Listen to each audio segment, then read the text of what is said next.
پرانے زمانے میں حجاج کرام جب نیت کرتے میقات سے تو مکہ مکرمہ پہنچنے میں انہیں کافی وقت لگتا، کئی دن بلکہ ہفتہ یا اس سے زیادہ وہ احرام کی حالت میں ہوتے اور تلبیہ پکار رہے ہوتے۔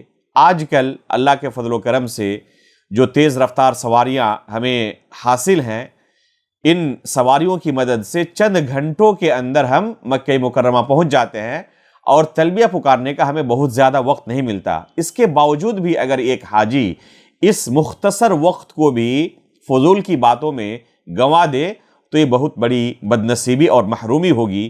اس لیے ایک حاجی کو چاہیے کہ جیسے ہی وہ حج کی نیت کرے یا عمرے کی نیت کرے، اس کے بعد تلبیہ پکارنے میں مشغول رہے، جتنا زیادہ ممکن ہو سکے وہ تلبیہ پکارتا رہے۔ لبیک اللہم لبیک کے جو کلمات ہیں یہ جتنا زیادہ ہو سکے وہ پڑھتا رہے اور اونچی آواز میں پڑھے۔